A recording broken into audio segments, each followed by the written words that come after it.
Hello, I'm Kevin Butera. And I'm Brady Green. And welcome to this week's Loaded pregame show. Tonight's game features the MacArthur Cardinals and your Jesuit Rangers. Heading into this matchup, the Jesuit Rangers are 2-4 after facing a tough loss to district rivals Lake Highlands, dropping that game 38-10. On the other hand of things, the MacArthur Cardinals are also 2-4 after losing their last game to the Berkner Rams 32-6. This is a huge game for both teams as they need to lock down a playoff spot and will need some stellar play to close out the season. Jesuit is currently 1-2 in district and MacArthur is 0-3 in district. Both teams are currently towards the bottom of the district but are very dangerous and can sneak up on any of the top teams in our district. I am so excited for this pregame show we have tonight for you guys. We have one-on-one interviews with Robert Prager, Coach Hickman, and Shane Parker with game insights for both MacArthur and Jesuit teams and a look around all Jesuit athletics. First off, Brandon Papard and Graham Fellows will take us back through the last 3 weeks of Jesuit football. I'm Brandon Papard. And I'm Graham Fellows. Today we'll be looking at the Rangers' past 3 games of this season. In Week 4, the Rangers played the Irving Tigers at home, dominating the game, winning 49-20. The Rangers dominated the first half. That really set them up for the entire game. They scored 42 points in just the first half. Senior Merritt Johnson had a stellar game, including 1 interception returned for a touchdown.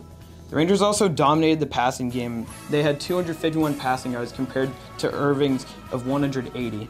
Charlie Peters had an amazing game also. He threw for 176 yards and 3 touchdowns. He connected to senior Jaeger Krause a lot for 5 receptions, a total of 64 yards and 2 touchdowns. Yes, in Week 5, the Rangers took on the Mustangs of J.J. Pierce, losing 48-42 in their first district loss of the season. They played on the road at Eagle Mustang Stadium, and although it was a high-scoring game, the Rangers ended up losing by a stellar interception that was crucial in the last minutes of the fourth quarter. Quarterback senior Charlie Peters threw for 271 yards and 2 touchdowns, while also on the ground having over 109 yards and 2 touchdowns. Senior receiver Jaeger Krause caught 4 balls, 65 yards and a touchdown, with senior Blake Bonner racking in 39 yards and a touchdown as well. Although it was a loss for the Rangers, it was a very good game for their offense, as putting up 42 points on any given night is very hard. And last week on Thursday, the Rangers went on the road to play the Lake Highlands Wildcats. They had a very tough game, losing 38-10 against the Wildcats team. Charlie Peters led with 211 passing yards and 1 touchdown. That 1 touchdown, he connected to senior Henry Beret for a 61-yard pass. Next, I'm going to hand it over to Brian Montgomery, our JRSN director, as he's going to cover the Veritex Community Bank pregame show. And welcome back to the Veritex Community Bank pregame show. I'm here with Brandon Hickman, the head coach of the Jesuit Dallas football squad, as we are set for a matchup against MacArthur. Jesuit back here at Ranger Stadium for the first time since September 27th against Irving. Coach, last week again on a short week, the team faced off against a very capable Lake Highlands squad, a team that what really was a stark difference from what you faced the week before in J.J. Pierce. You go from very pass-heavy to very run-heavy, and we've seen it over the past few years. Lake Highlands just improving year after year, and I think that we saw that in that matchup. Just some of the things that you saw in that game that you can take away heading into this week against MacArthur, just some of the positives you were able to take from that matchup. I thought we did some good things. We made them earn it, I think, as far as the drives. I know they took up quite a bit of clock in the first quarter, almost took up the whole first quarter. So credit to them, with the game plan of slowing it down. And, I think they're taking it down to 3 seconds to snap the ball. And so we didn't get the ball much offensively. I think we had 22 plays in the first half. But, those are things that, that they kind of controlled a little bit. We would like to have control of the game, but I do give them credit. I thought they had a really good team. Probably one of the better Lake Highlands teams we played in the past few years. And we played okay. We got to do a better job executing on both sides of the ball. But we did move the ball up and down the field, did some good things there. We just didn't capitalize at times. And, like I said, I give them credit. They had some really good players, and we had trouble getting open. And that's sometimes the way the ball bounces. Yeah, and one thing I think that's important to mention, and I think the secret's out about District 7 6A, is that the overall play has increased dramatically. I mean, you look at the top of the district standings right now, you have 2 squads, one being Lake Highlands being unbeaten in district in the second one. I'd say this is a surprise in a lot of ways, is Richardson being 3-0, and really a testament to what this district has been able to do. You've seen the profile rise. J.J. Pierce playing very, very well.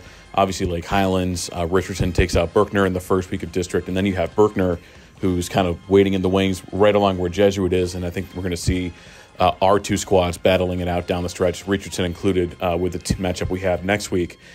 The benefit of seeing this district improve and how that's going to help this Jesuit Dallas team as we continue the regular season and set our sights on the playoffs reminds me a lot of the 2019 district, when it was really a dogfight every week, and that ended up fortuitous as the Rangers made their deepest playoff run in program history.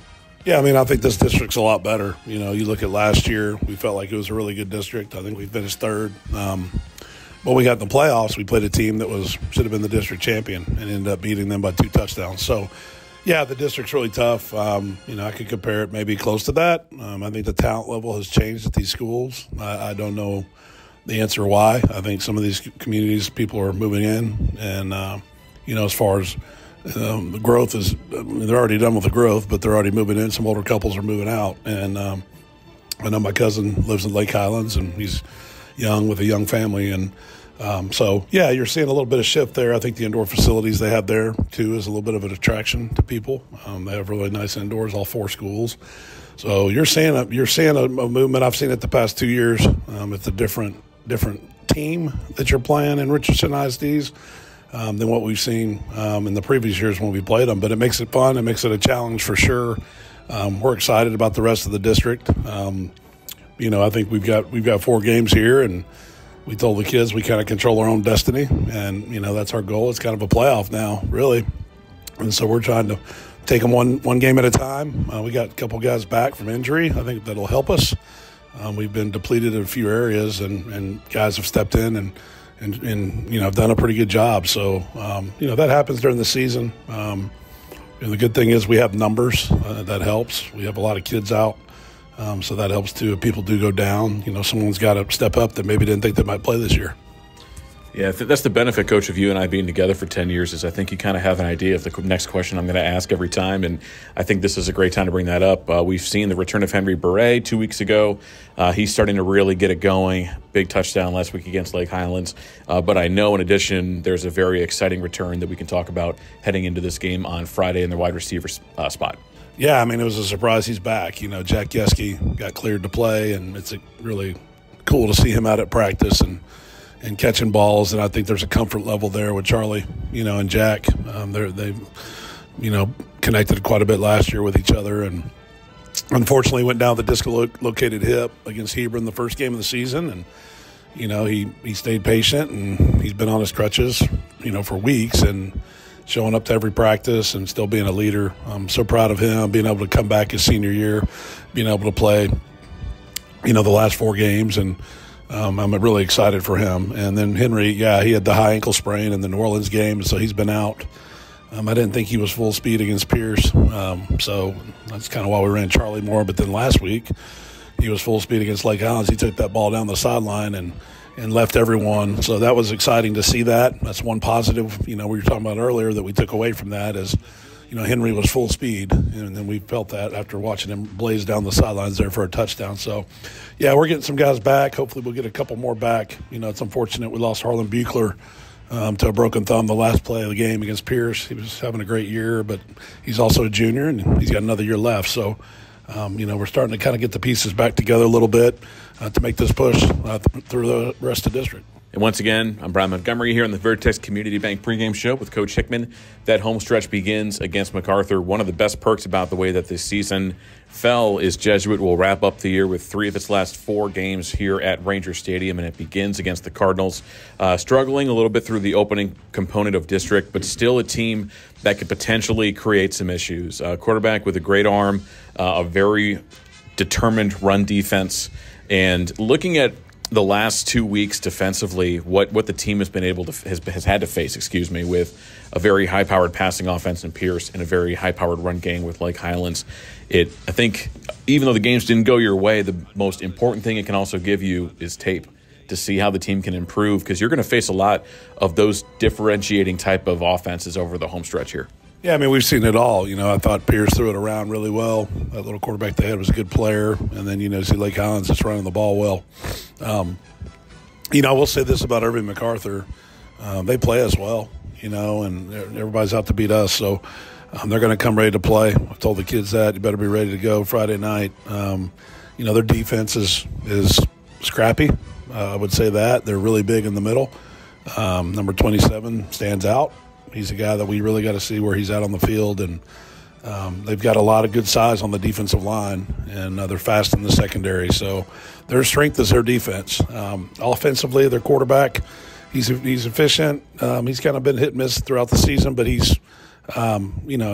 gets things rolling at times. He'll throw the fade a lot to number 1. That's the coach's son, Nicholas, and he's a junior this year, and so they really like to try to put him one-on-one and throw the fade ball. So we're going to have to defend that, and we're going to have to stop the run. I like the running back. He's little. He's a scat back. He's quick. We're going to have to establish the line of scrimmage on both sides of the ball. That's going to be key to winning the game Friday night. And, Coach, just to wrap this one up, let's talk once again about that sub-varsity squad and everything that they've been doing against so many young men that are competing for the Rangers throughout the year. I know you had to play a little bit of schedule Jenga this week, a couple teams going down, but of course, as always, the fantastic administrator here that you are and everything you do well as a coach here, you're able to make it work and make it happen. So give us a recap of the last week and how the JV and freshman teams are looking heading into the final 4 weeks of the season. Yeah, we had a good week last week. Our sub-varsity teams, our freshmen, both the A and B team won the game. The blue and gold did against Lake Highlands. It was a tight game. I think 14-12 was the goal game. Our JV team ended up beating Lake Highlands 37, I want to say to 35. We scored right at the end to win that game. So those guys are having success down there, which is nice, seeing that. And then our white team really needed a game. Our freshman white team is having a great season. They needed a game bad, so I decided to go on a limb and pick Prosper, the new school in Prosper, Walnut Grove, but it was their freshman B team. And I told him, if you had a C team, bring them on over. He says, we have a B. I said, let's play it. And so anyway, it was good for our kids. We didn't, end up winning the game, but I thought it was great competition for them. The only way to get better is to play better teams, and that's what we've done. So real happy about that. This week it's interesting. We had a game with Hebron that got canceled. Thought I had a game with South Grand Prairie. And then, lo and behold, we picked up Highland Park for a freshman blue team B game. So that's my job weekly, and is to try to find games for our kids to play, because some of the schools that we're playing don't have 2 or 3 freshman teams. And so, I've got to get on the phone and send some emails out and really try to reach out and try to find games. So it's nice that we're playing Highland Park again with our freshman blue team on Thursday. And, Coach, we wish you and the Rangers the best of luck as you enter this week against MacArthur. Again, that's the head coach of the Jesuit Dallas football program, Brandon Hickman. We'll be back in a moment as Jesuit Dallas and MacArthur are set to square off at Ranger Stadium. Do not go anywhere. You're listening to Jesuit Ranger football on 770 KAAM. Next, we'll check in with Joseph Sargis, who had the chance to interview Jesuit star wide receiver Shane Parker. My name is Joseph Sargis, and I'm here with Shane Parker, Jesuit leader in all-purpose yards this season. And Shane, I just want to ask you, what do you think our offense is going to have to do to exploit this talented MacArthur defense? Honestly, I just feel like we just got to execute. We come in every week, practice, get the game plan and what we need to do, our strengths, weaknesses coming in from the past week. So we just got to go in there, execute the plays that we've been practicing, and just pretty much show all our hard work that we've been doing all week. Yeah. And then, as a team, we got to win these last 4 games to make a strong playoff push. What do you think we have to do after this week going forward to make the playoffs? Just take every week step by step and just try to go 1-0 every week. Honestly, that's the biggest thing that we need to do. Just not get too high after a win, not get too low after a bad play or missed coverage or something like that. We just gotta keep the morale up, as a team, and just work every day. That's the biggest thing, bro. Just keep working no matter what the record looks like. Mm-hmm. If you had to say what one key to winning tonight is against MacArthur, what do you think it would be? Have fun. Have fun. That's the biggest thing. Just play loose, play fun, and just be yourself. Just go out there and have fun. That's the biggest key. And then just stay humble. Don't get, like I said, don't get too high, don't get too low. Just go out there and just play, because it's a game at the end of the day. You understand? Like, it's not too much more than that. Just don't make it more than that. Just go out there, have fun. Yeah. Next, I'm going to hand it over to Will Nahn, who had the chance to talk to Robert Prager. Hello, I'm Will Nahn here with Jesuit Ranger Sports Network. I'm here with Robert Prager, defensive back and linebacker. Robert, how do you get the guys going during the week in practice and get everyone locked into the game plan and what they need to do? I mean, it starts with film on Monday morning. Make sure everyone's locked into that because it all starts with that. And then as soon as we get on the field, we got to make sure energy's high from the moment we are stretching till the end when we're doing scout team. Yeah. Like the more energy we have, the more attention that we're giving to the entire game plan and to the scout team. Mm-hmm. So we just maintain that throughout the week, and the better we do that, the more prepared we are. So. Does the team's injury situation or having some guys move around to different positions affect the game plan for this week? And do you have trust in those guys, at different spots? Yeah, absolutely not. No, it doesn't change anything. I think everyone on the team, especially on the defense, has that next man up mentality. So, even moving people around, I think every single person has trust in all positions. And, with that trust, we just got to go out there, do our thing, and, it's going to take care of itself. So. And what do you think that the defense needs to do specifically this week to come out with a successful win and performance? I think we need to go out there and focus on ourselves. No matter what MacArthur tries to do, I think we just need to go out there, play hard, have all 11 guys flying to the football, 11 hats to the ball every single play, and if we do that, we're not going to have any issues. So. Now, Ryan Torres and Jet Kipnis will let us know what's going on around District 7 6A. Hi, I'm Jet Kipnis. And my name's Ryan Torres, and let's take a look at all the action in District 7 6A. The current rankings in District 7 6A, at the top spot is Richardson with a 3-0 record. At 2 is Lake Highlands, who are also undefeated in district. At number 3 is J.J. Pierce with 2 wins and 1 loss in district play. In the 4th spot, it's Berkner. And number 5 is your Jesuit Rangers with only 1 win and 2 losses so far. At number 6, it's the Nimitz Vikings. At 7 and 8, MacArthur and Irving haven't won a single game in district play yet. And the standings in District 8 6A, who we would be playing in by-district playoffs. First is Arlington, second is Arlington Bowie, third is South Grand Prairie, and fourth is Howelton. And if the season ended right now, we'd be playing Arlington. Now, Henry Jeedy and Sutton Wall are going to tell us who to look for on the Jesuit side of the ball. Hi, I'm Henry Jeedy. I'm Sutton Wall, and Henry, can you tell us about the Jesuit Ranger offense for this Friday? Yes, I'd like to highlight 4 players. The Jesuit offense is doing good this year. The first player I'd like to highlight is Jack Yeski. Injured for the first 6 games this year, he will be making his return tonight. Last year, he played 6 games, had 319 total yards and 2 touchdowns. And before getting injured this year, he caught 1 pass that resulted in an 87-yard touchdown. The next player I'd like to highlight is Henry Beret, who was second on the team last year in rushing with 278 yards on the ground. This year, he has 96 rushing yards with 2 touchdowns. Next, Shane Parker. Shane Parker has 1 touchdown on the year, and his yardage is impressive. Most notably, his 159 total receiving yards and his 279 kick return yards. Last, I'd like to highlight Noah McGew, the kicker. This year, he is 3 for 5 in field goal attempts and is a perfect 23 for 23 on PATs. Sutton, how's the defense? The defense has been great so far this year, and there's been a few guys to be attributed to that. Julian Bird leads the team in tackles with 57 and has been very consistent throughout the whole season. 2 monster athletes to keep an eye on are Cade Gill and Gabriel James. Gill has 52 tackles and 2 pass deflections, while James has 49 tackles and a forced fumble. Jack McGoldrick is coming off a strong game with 10 tackles, and Merritt Johnson has been leading the secondary with 2 pass deflections, a forced fumble, and an interception. Let's take a look at the MacArthur Cardinals coming into this matchup with a 0-3 record in District 7 6A. MacArthur has only averaged 12.3 points per game while giving up 25.7 most recently dropping a 32-6 decision to Berkner in the last week of competition. So far, throughout the 3 district games this year, the Cardinals only have 1 offensive touchdown that has been scored against district foes, as their touchdown last week against Berkner was scored via a pick 6. Heading into this matchup, Cord Ray came in as one of the most anticipated members of this MacArthur team, returning from injury, and thus far this season has 145 yards to his credit, rushing the ball 60 times, which is almost twice as much as anybody else on the field for MacArthur.